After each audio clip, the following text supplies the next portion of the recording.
The Holocaust in Gaza. What if the horrors of the Holocaust are echoing in today's world, right now, in the tunnels of Gaza? Welcome to Paradise Lost and Found, where we dive into the stories shaping faith and humanity. Today, we're exploring a chilling comparison drawn by the Jerusalem Post, the ordeal of Israeli hostages held by Hamas in Gaza, likened to the starvation and suffering of Jews during the Holocaust. How are Jews and Israelis grappling with this crisis, and what does it mean for their faith and resilience? This ongoing ordeal tests their spirit, as families pray through tears and communities rally in defiance of despair. It's a struggle that echoes their history of survival, yet challenges their hope in new ways. Stay with us, because the answers might shake you, and there's a question at the end that will leave you pondering long after this video ends. On October 7, 2023, Hamas launched a devastating attack on Israel, killing 1,200 people and taking 251 hostages, men, women, children, soldiers, and civilians. As of April 2025, 59 hostages remain in Gaza, with around 35 presumed dead, according to Israeli estimates. The Jerusalem Post article we're diving into today draws a haunting parallel. The deliberate starvation and psychological torment of these hostages mirror the atrocities faced by Jews in Nazi concentration camps. But how close is this comparison, and what does it reveal about the struggle to free those still captive? We'll unpack that, and later, we'll hear from freed hostages whose stories will grip your heart. Let's start with the hostages' plight. The Jerusalem Post cites medical experts who note that hostages, like Holocaust victims, are subjected to extreme deprivation. Food is scarce, sometimes a single date or a scrap of bread per day. Water is often contaminated. The article quotes Dr. Haggai Levine, who studies starvation's effects. The body shuts down, the mind fractures, yet the spirit fights to survive. This isn't just physical torture, it's a calculated effort to break the human soul, much like the Nazis' tactics in camps like Auschwitz. But here's a question to keep you watching. Are these similarities a coincidence, or is there a deeper intent behind Hamas's actions? We'll circle back to that. The conditions in Gaza's tunnels are unimaginable. Freed hostage Keith Siegel, in a New York Times interview, described intermittent meals, constant fear, and psychological abuse. He spent 484 days in captivity before his release in February 2025, during a brief ceasefire. Siegel said, "Every moment felt like it could be your last." Another freed hostage, Yarden Bibas, told CBS News he was forced to record propaganda videos after being falsely told his wife and children were killed. Forensic evidence later showed his sons were murdered by their captors. These stories aren't just tragic, they're a window into a living nightmare. And here's a teaser. Later, we'll explore how these horrors are fueling Jewish and Israeli resolve in ways you might not expect. For Jews and Israelis, the hostage crisis is more than a political or military issue, it's deeply personal and spiritual. The Jerusalem Post notes that Passover 2025, which commemorates the exodus from slavery, was especially poignant. Families left empty chairs at Seder tables, symbolizing absent loved ones. One relative told AP News, "How can we celebrate freedom when our people are enslaved in Gaza?" This sentiment echoes across Israel, where protests demanding the hostages' release draw thousands. A Cannes News poll from April 20, 2025, found over half of Israelis support a deal with Hamas to end the war if it frees all hostages, even if it means releasing Palestinian prisoners. But here's something to chew on. Why are some Israelis willing to make such a deal, while others, like Finance Minister Bezalel Smotrich, prioritize destroying Hamas over immediate hostage release? We'll dig into that tension soon. The Jewish community worldwide feels this pain acutely. Rabbi Yosef Kleiner, quoted in the Jerusalem Post, said, "This crisis tests our faith, but it also unites us." Synagogues from New York to Tel Aviv hold vigils, praying for the hostages' safe return. The comparison to the Holocaust resonates because it taps into a collective memory of suffering and survival. During the Holocaust, starvation was a weapon. Today, Jews see Hamas using similar tactics to dehumanize captives. But there's a spark of hope here, and we'll reveal it later. How this ordeal is inspiring acts of courage and compassion that echo biblical stories of redemption.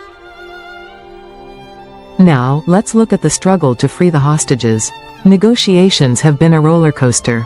In March 2025, Hamas agreed to release 5 hostages, including American-Israeli Eden Alexander, for a ceasefire during Eid al-Fitr, according to Al-Arabi al-Jadid. Israel countered, demanding 10 to 11 hostages for a 40-day truce, per the Jerusalem Post. By April, talks stalled. Hamas now offers 9 live captives but insists on ending the war entirely, a condition Israel rejects, vowing to dismantle Hamas. Egyptian and Qatari mediators are pushing proposals, but as Reuters reported on March 21, 2025, gaps remain wide. An Israeli official told the Jerusalem Post, "We're fighting under fire, and that's why we're seeing cracks in Hamas's stance." But here's a question to keep you watching. Could a deal be closer than we think, or is this a stalemate that could cost more lives?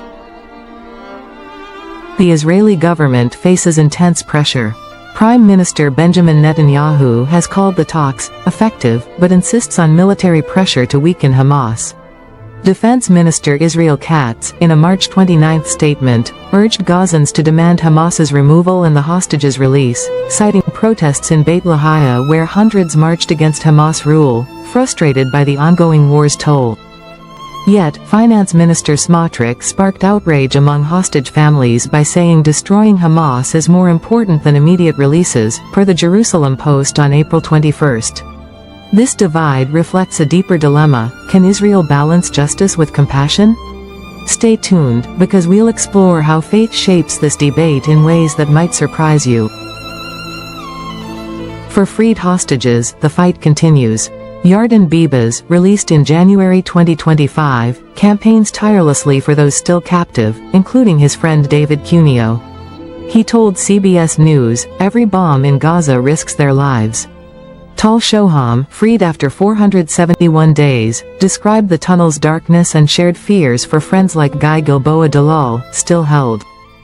These survivors aren't just healing, they're lobbying for a ceasefire, echoing the biblical call to redeem the captive. Their resilience is inspiring, but here's a teaser. How are their stories changing the way Israelis view this war? The Jewish and Israeli perspective is also shaped by history. The Holocaust taught Jews the cost of silence in the face of evil. Today, many see the hostage crisis as a moral imperative. Protests in Tel Aviv, reported by the Jerusalem Post, chant, "Bring them home." Air Force reservists even penned a letter, per an April 9 article, urging an end to fighting to prioritize hostages.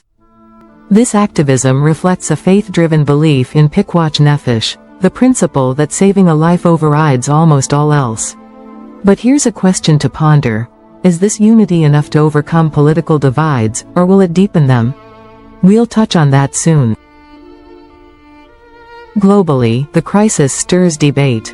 Pope Francis, before his passing, was quoted in the Jerusalem Post, called for studying whether Israel's Gaza campaign constitutes genocide, a statement Rabbi Kleiner countered by praising the Pope's openness to Jewish dialogue. This tension highlights the challenge. How do Jews and Israelis navigate a world that sometimes seems to judge them unfairly?